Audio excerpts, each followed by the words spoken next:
Pagkaalis ng mga pirata na may pulang buhok, dinala ni Garp si Luffy sa bundok ng Kolubo at inilagay sa pangangalaga ng bandidong si Curly Dodden at ng pamilya Dodden. Ipinakilala niya si Luffy sa kanyang makakalaro na si Porgus the Ace, ngunit ayaw nito kay Luffy. Sa araw-araw ay bumibiyahe si Ace palayo sa hideout ng pamilya Dodden at sinubukan siyang sundan ni Luffy. Dahil dito, naglagay si Ace ng mga hadlang sa kanyang daraanan para pigilan siya ngunit patuloy pa rin na sinusundan siya ni Luffy. Sa kalaunan ay nakarating siya sa Great Terminal at nahanap niya si Ace na nagbibilang ng pera kasama ang isang batang lalaki na nagngangalang Sabo. Nang lumapit si Luffy sa kanila, hinuli siya ni Ace at Sabo at napag-usapan na patayin siya para panatilihing ligtas ang kanilang mga sikreto. Kalaunan, si Porchemi ng Blue Jam Pirates ay dumating na naglalakad sa kakahuyan at habang nagtatago sa kanya sina Ace at Sabo, iniwan nila si Luffy upang mahuli ito. Dinala ni Porchemi si Luffy sa kanyang pugad at tinanong siya tungkol sa pera na ninakaw ni Ace at Sabo mula sa kanyang mga tauhan. Tumangging sumagot si Luffy kahit na muntik na siyang mamatay sa suntok ni Porchemi sa pamamagitan ng spike gloves. Dumating si Ace at Sabo sa pugad at pinalaya si Luffy kasama si Ace na tinalo si Porchemi. Pagkatapos ng insidenteng ito, naging magkaibigan sina Luffy, Ace at Sabo at nagpunta sa maraming pakikipagsapalaran na magkasama na naging kilala sa buong kaharian ng Goa. Isang araw, nagpunta sila sa isang restaurant sa Goa at tumakbo ng hindi nagbabayad. Habang tumatakas sila, may tumawag kay Sabo pero hindi siya tumugon at matapos makatakas sa lungsod, pinilit ni Luffy at Ace si Sabo na sabihin sa kanila kung sino ang lalaking iyon. Inamin ni Sabo na ang lalaki ay kanyang ama, at miyembro ng Maharlika sa Goa. Siya ay tumakas sa kanyang pamilya dahil sa kanilang pagkaabala sa pagpapanatili ng kanilang katayuan.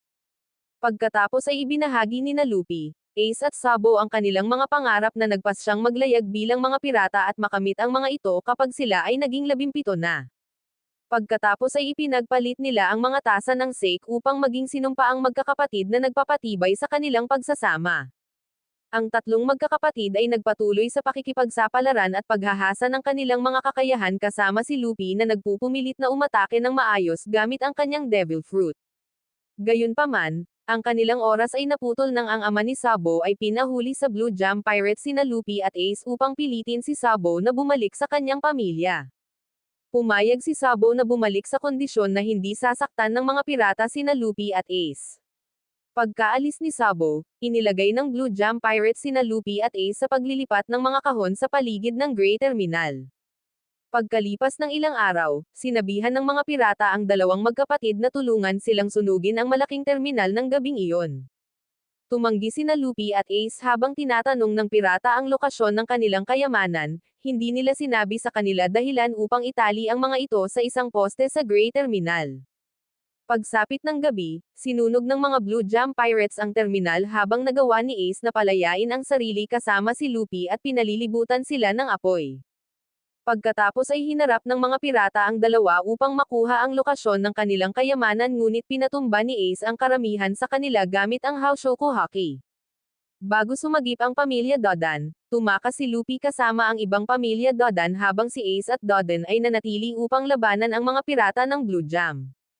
Kinabukasan, bumalik sina Ace at Dodden sa bundok ng Kulubo na malubhang nasugatan ngunit sila ay buhay. Gayunpaman, kalaunan ay sinabi ni Dograki na Luffy at Ace na si Sabo ay pinatay ng World Noble, at lumabas si Luffy patungo sa dagat na iniwan silang malungkot. Pumunta si Luffy sa dalampasigan at umiyak buong magdamag at habang si Ace ay pumunta sa kanya kinaumagahan. Ipinangako ni Luffy kay Ace na hindi siya mamamatay at nanunumpa na magiging mas malakas.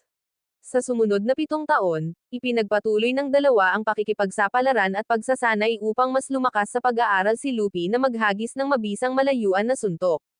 Isang 14 na taong gulang na si Luffy, pagkatapos ay nagpaalam kay Ace na naglayag sa dagat bilang isang pirata sa edad na 17. 3 taon pa ang lumipas bago si Luffy mismo ay naging pirata at nagpaalam siya sa pamilya Dodden bago pumunta sa Fuchsia Village. Nang lumabas ang Lord of the Coast para harapin siya, sinuntok ito ni Luffy gamit ang Gomu Gomu no Pistol. Habang siya ay naglalayag, nagplano si Luffy na kumuha ng 10 tripulante upang makuha ang kayamanang naiwan ni Goldie Roger at maging hari ng mga pirata. Salamat sa panonood, magpatuloy sa kasunod na bahagi.